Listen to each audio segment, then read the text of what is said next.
Let's discuss how to manage your money so you never go broke. Because I don't know about you, I feel like life is expensive, period. The people tell you to stay in, $100. Order an Uber, order an Amazon. The people tell you to go out, $1,000. As soon as you step out your house, like, I feel like there's no winning sometimes. But then I have to look at my habits, and then I recognize, like, okay, girl, you can start to do a few things a little better. Now, granted, we can't beg these companies to pay us more.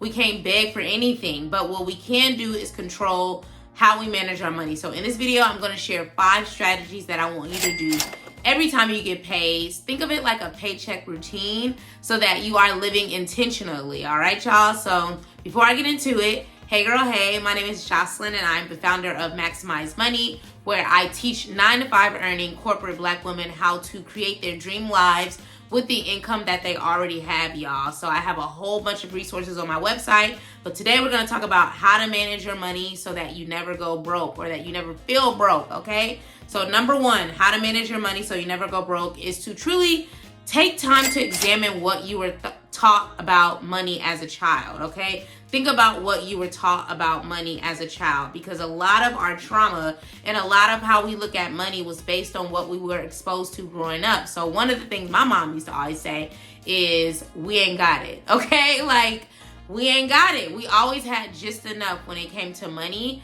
And so we spent many years, like, penny pinching. We spent many years sharing meals, like, we always, I felt like, lived from a level of scarcity. And granted, like, my mom was still is a traditional 9-to-5 worker, doing okay for herself. Like, she's made a really good life for us. But I always feel like I hoard money because I saw her hoard money. You know, like, we didn't have a lot of money to do a lot of the wants that we desired. Like, we traveled, but, like, it wasn't real travel. It was like, you know, going to Richmond. Just kidding, I'm from Oakland. Going to LA, even though Richmond was a little holiday, okay? Anyway, it ain't about me. We did not have a lot of money. So because of that, it's like, okay, I learned my mom really stretch $1, not make $1 out of 15 cents, okay? As Tupac says. But I recognize that, like, okay, I know that that's necessary to some perspective, but I don't want to look at my money like that now because I'm not in the scenario that my mom was in. I'm not a parent, you know, like, I make more money now than she did, even though the way the world was back then is a lot different than how it was now. But I just felt like I had so many limited beliefs. Like, we ain't got McDonald's money. We ain't got no McDonald's money was a real thing, okay? Like, McDonald's was a luxury. Girl, we got food at home. Like, it was that. It was layovers. It was leftovers. You feel me? And so I just feel like we was always living like this. And I want to look at my money like this, like it's overflowing, that it's always coming to me. But I also recognize that there's work that needs to happen, and I need to be a good steward over what I have to make that. And so do you, because it doesn't matter how much money you make. You can make $50,000, you can make $100K, you can make $200K. But if you have money traumas, you're going to always look at money differently until you start to address them. So I want us to get out of a scarcity mindset into an abundance mindset and recognize that money is meant to work for us. Money is meant to make our lives easier, to make our lives better. And we never really did that. And so for now, what that looks like, you know, for me is, you know, when I have people coming to stay with me, like, I rent my place to traveling nurses, like, instead of me cleaning, like, I hire a cleaner, you know. Sometimes I want to skip meal prepping. Like, I'll have people make meals for me. Like, I could use that energy towards other things. And as long as I'm a good steward over what I have and I'm making room for those things, like, I should be gaining those things, you know? So that's why it's important for you to manage your money well. So that's point 1, is to think about what you learned as a child. And, you know, write down the first thing that comes to mind. Write it down on a sticky note. Comment it if you want to. And then if you don't do that, I want you, if you write it on a paper, do both. Write it on paper and write it in, no, don't even write it on here because we don't need that negativity. Write it on a piece of paper and then crumble it up and throw it away, y'all, because we don't even want to take that into the new season of our new money mindsets. You know, we're adapting new money mindsets. So throw that away and then find another piece of paper and write down a more affirming belief. I have mine, and it says that money flows to me easily. I get paid to exist, to do what I love. And so I know that my gifts will make room for me. And so I want you to write affirming belief that you have and place it somewhere that you spend a lot of time. I'm in my office a lot, so I have it on my wall next to my whiteboard where I try to get my stuff done, okay? But share with me in the comments as well if you'd like to. I love to hear how other people view money and the affirming beliefs that you have about it. So that's point 1. Number 2, how to manage your money so you never go broke is to actually believe that you can do it, that you can change, whatever change looks like for you. Some people want to pay off debt or pay down debt. Some people want to save a little more money. Some people want to be able to afford the trip and not feel like they're coming back broke or with large balances. Like, the power of the mind is real, y'all. And what you focus on will manifest. Like, it's so funny. I was just having this conversation with my mom because she's complaining about things that's going on her job and this and that. And I'm just like, baby, you spending so much time focusing on the negative. Do you want the negative to happen? Because, like, you're speaking it into existence. I'm like, is that what you want? And she's like, no. I said, well, why are we spending time complaining about something that hasn't even happened yet? She's like, okay, yeah, you're right. Like, I'll be having to parent her. But honestly, it's like, I feel like my mom loved her down, okay? If you're watching this, I love you, Mom. But she be thinking about the negative. And I realized that I be thinking about the negative because that's who raised me. But it's like, okay, if you focusing on all this negative stuff is going to come. If you thinking all men ain't ish, then they won't be. If you thinking you never going to pay off this debt, then you not. If you think you never going to get a higher paying job, then you not. It's like, what we believe manifests in our lives, you know? And if you don't want those negative things to happen, then don't think about them, y'all. Like, don't think about them. So what I like to do, because again, do this instead, a habit that I like to do is I like exposure. I read a lot of books. I listen to a lot of other YouTube channels like Haley Gamba. She's younger than me, but I love how she shows up as a 20-something-year-old because I didn't show up like that as a 20-something. So I'm proud of her, okay? Like, I love her. And then there's a lot of people that I follow on social media, like Jakiah Brown Chow is my unofficial business coach, okay? I'm not in brand boot camp anymore. Can't even talk. I'm not in brand boot camp anymore, but I love the way she shows up, and I'm so inspired on how she's been able to build a business around her purpose, around her lifestyle. I love Ashley Hope for the spirituality, you know, staying in alignment with God angle. And then I love Passport Heavy because he's literally turned something that he loves to do, which is travel, into like an empire. And now he's using the money from that business to buy international real estate. And I was like, period. Goals, okay? That's what I want. So if I don't even believe those things can happen for myself, I'm never going to get them. And so sometimes you need a reminder of someone that steps ahead of you that is doing it to remind you that you can do it too. So find, 2 to 3 people that, you're inspired by how they live. Comment them below because I like to find new people as well to kind of follow and engage with that are actually positive. And just start to study like how they show up, like what they share, what kind of habits they have, and anything that you feel like, I like that, I need to adopt that. Just start doing it, like no shame. You're not copying and pasting. You're adapting to what makes sense for your lifestyle and what you desire for yourself. So that's point 2. Point 3, when it comes to how to manage your money so you never go broke, is to tackle y'all emotional spending. Tackle my emotional spending. Because this is relevant to me as well, baby. Like, I am such an emotional spender. An emotional spender is someone who spends money when their emotions are heightened. So if you're having a super good day, you may want to reward yourself with a drink. If you're having a super bad day, you might want to reward yourself with a drink, okay? But a drink is what, $10, $15? Like, it's usually bigger stuff. For me, I start looking at flights. You feel me? I'm on Shein. I'm finding new hair. Like, I'm just doing all things that are temporary moments of satisfaction, and all that's doing is forcing me to stay on this job even longer to pay off this new thing that I didn't even need in the first place, So you have to recognize, like, when do you emotionally spend the most? And I know, and that's something I want you to share. Share with me, when do you tend to emotionally spend the most? For me, I tend to emotionally spend the most when I'm having a bad day. I had a bad meeting, somebody done pissed me off at work, and I'm on Amazon trying to get back to feeling good, okay? And also, like, why do you emotionally spend? I want to know that as well, because again, this is something that we all end up doing, and then you end up making impulsive purchases, meaning that you go off emotion and you just purchase, and you need to do that all the time. Like, I have bought so many things that I'm like, it get here a couple of days later, I'm like, why did I even buy this? Like, I just was in my feelings. It's just like blocking a man and unblocking them because you was in your feelings. And I try not to do that. Everybody who's blocked has been blocked, okay?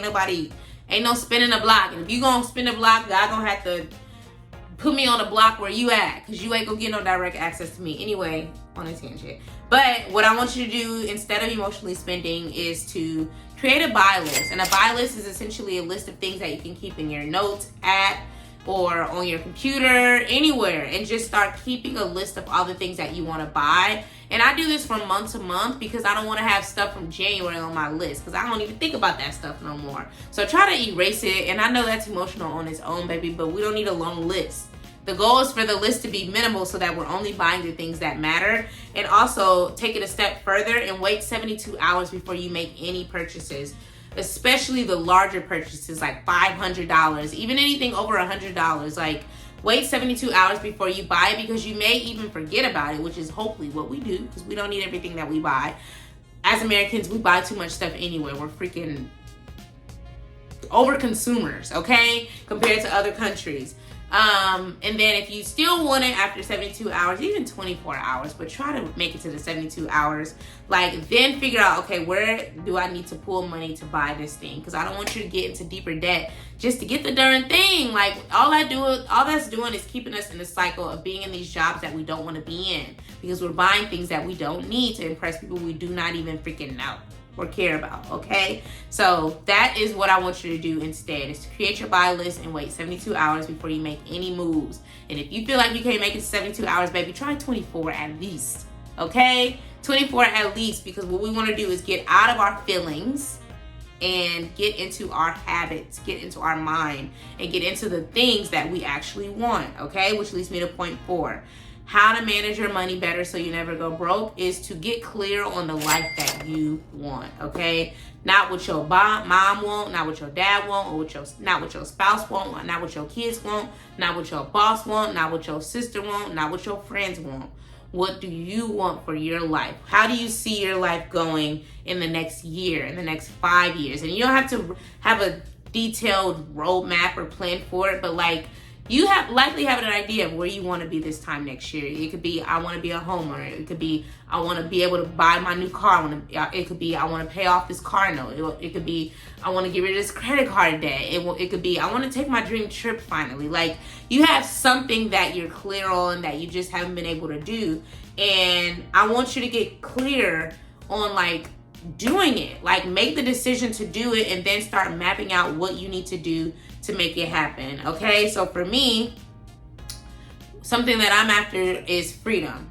Lifestyle freedom, meaning I can do what I want, when I want.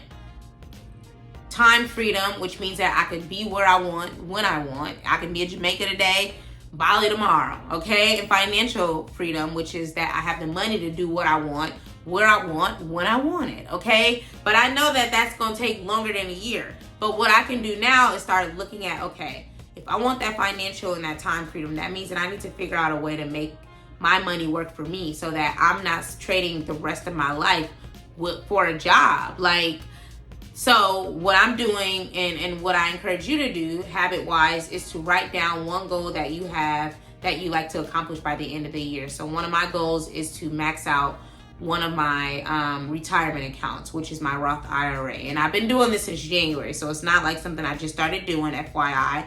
But since January, I've been putting money in there. And as I've gotten closer to December, I've started putting more because I'm like, oh my God, it's already September and I haven't even reached my goal. Like, I want to reach my goal. I want to have maxed out my Roth IRA because I know that I'm going to need that money later on in life.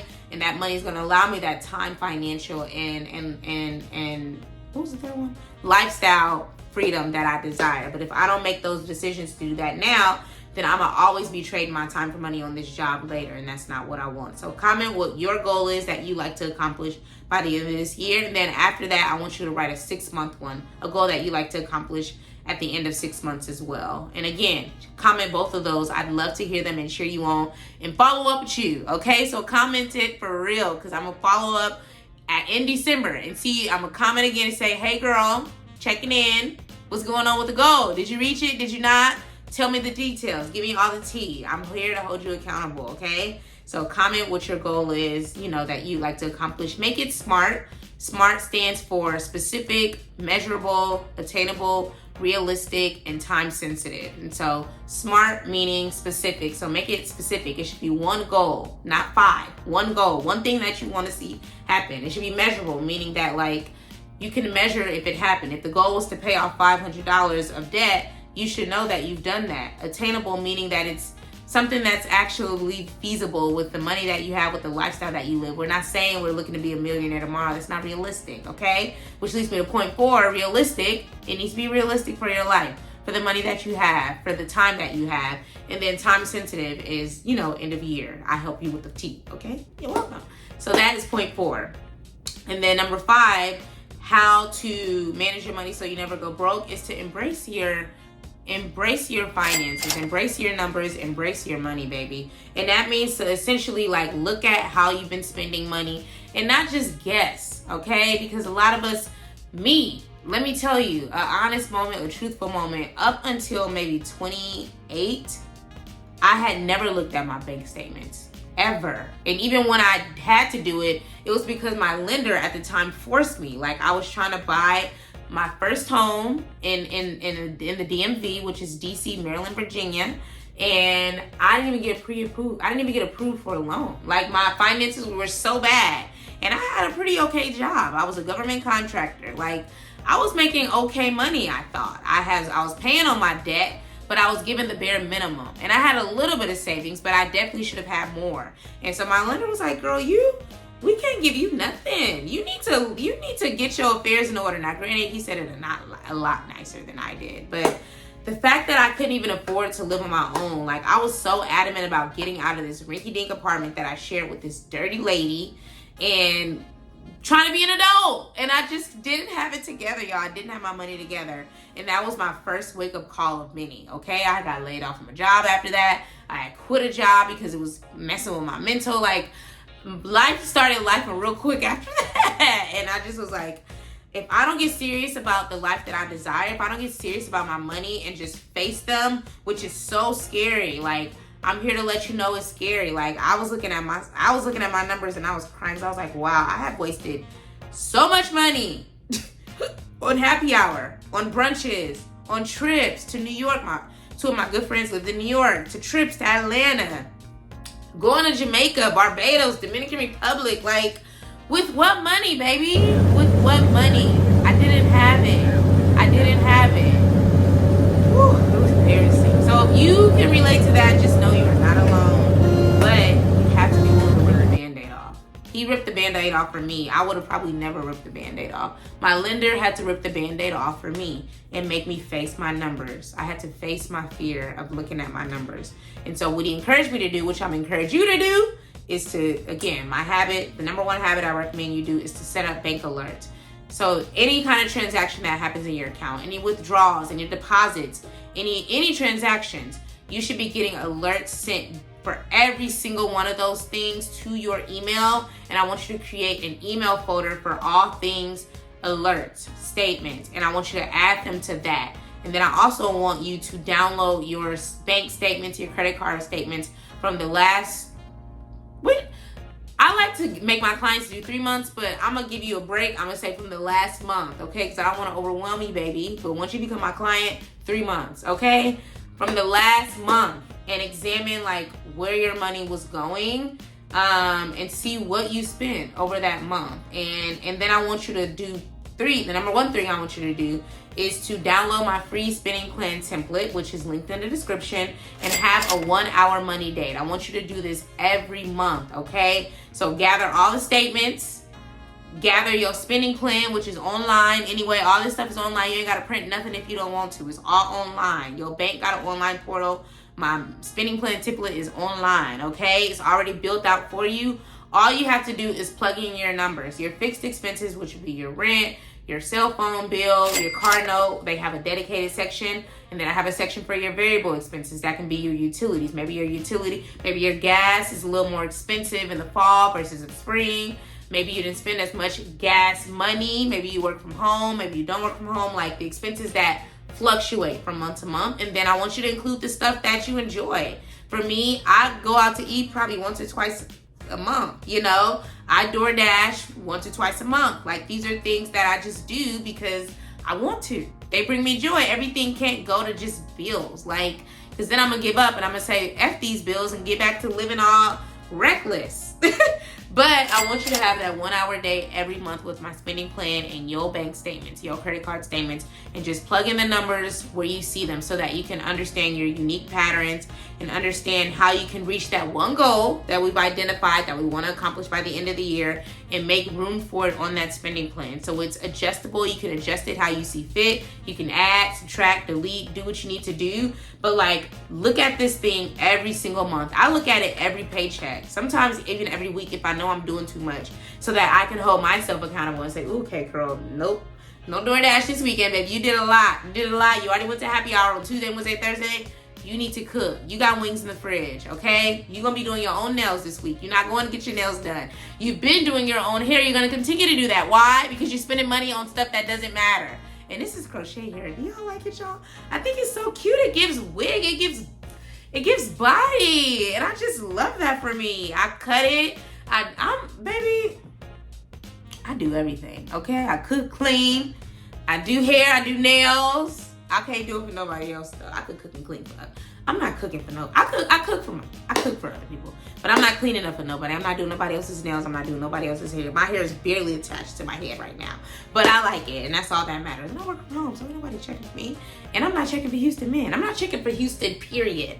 I don't know how much longer I'm gonna be here. God got other plans. Anyway, that's not what this is about. But anyway, have a money date with yourself. Order some food. Pour a glass of wine, put a little lo-fi on the background, and download my spending plan template. It is free. I have instructions on how to utilize it, and just like be intentional with having this 1 hour. It shouldn't take longer than an hour unless you wanted to. I have worked so hard on this template and I've gotten so much good feedback.